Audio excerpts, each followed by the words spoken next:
Estos dos conceptos son producto del modelo Evers y Moll, dos de los primeros trabajadores de esta área. Ellos mostraron que con su modelo para un transistor NPN se llega a la siguiente conclusión. Miren, aquí tenemos el diodo de colector y que sabemos que ya se polariza en inversa, y tenemos el diodo emisor, y aquí tenemos dos pequeñas fuentes de corriente. La corriente del colector está en función de un parámetro alfa, el mismo para la corriente del emisor.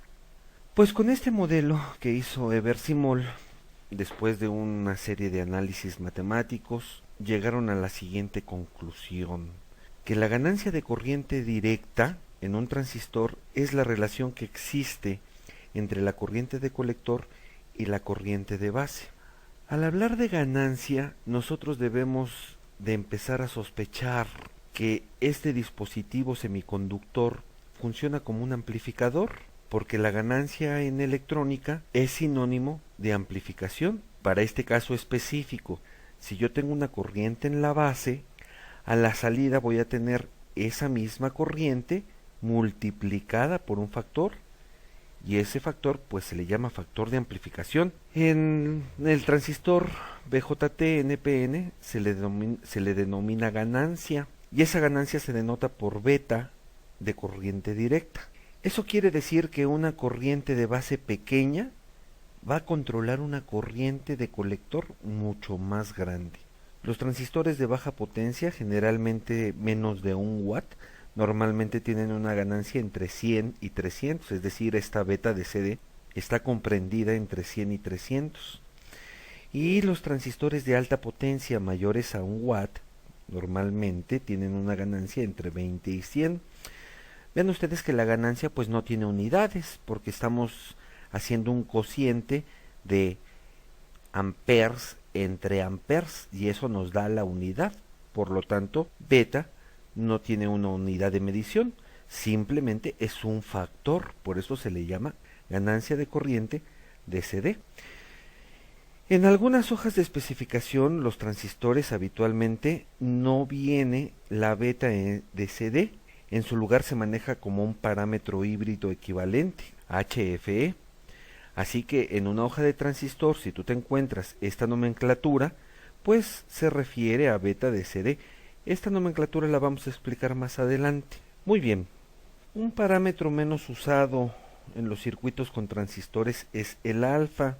El alfa es el cociente que existe entre la corriente de colector y la corriente de emisor. Como nosotros ya habíamos mencionado en el video anterior, que la corriente de colector prácticamente es la misma que la corriente de emisor, pues esa alfa tiene un valor menor a 1. Y eso lo relacionamos así porque sabemos que la corriente que circula en la base es producto de los electrones de valencia. Esos electrones de valencia, recuerden que se recombinan con los pocos huecos que hay en la base. Y en el video anterior también justificamos el hecho de por qué era menos del 1%. Muy bien, vamos a quedarnos con la ecuación de la ganancia de corriente directa y vamos a ver que en base a esa ganancia podemos modelar. En este modelo del BJT en corriente directa tenemos la base aquí, tenemos el emisor y tenemos el colector. Vean ustedes que entre la base y el emisor está el diodo emisor, el cual se encuentra polarizado en directa debido a que conectamos una fuente. Al lograr eso, tenemos la presencia de una corriente de base, la cual decíamos que es muy pequeña. En base a este modelo, la corriente que estamos amplificando es la corriente de base. Porque miren, si de la ecuación de la ganancia de corriente directa despejamos la corriente de colector, pues simplemente nos queda beta veces la corriente de base, lo cual quiere decir que esta corriente de colector es la misma corriente de base amplificada beta veces. Existen 3 formas de conectar un transistor.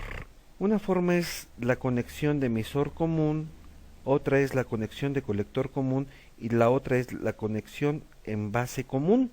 La más utilizada es la conexión de emisor común. En un circuito electrónico, existe una gran variedad de dispositivos interconectados entre sí y por donde la corriente del circuito fluye a través de ellos. Para este caso particular que estamos mostrando aquí, observen que la resistencia RB pues tiene conectado de un lado la fuente de voltaje VBB y del otro lado la base del transistor. Entonces esta resistencia RB no tiene nada en común con esta resistencia de colector, porque esta resistencia de colector también se conecta al transistor, es cierto, pero se conecta a través del colector. Y del otro lado se conecta a otra fuente, VCC. Sin embargo, estas dos fuentes, VBB y VCC, comparten un lado en común, que es la tierra, mismo de donde está conectado el emisor de este transistor. Para que la corriente de la malla 1 tenga ese sentido, bueno, pues para ello debe cerrarse el circuito, como se muestra. Lo mismo ocurre para la malla 2. Se debe cerrar el circuito para que esta corriente fluya en esta dirección. Como podrán observar, este circuito es muy sencillo.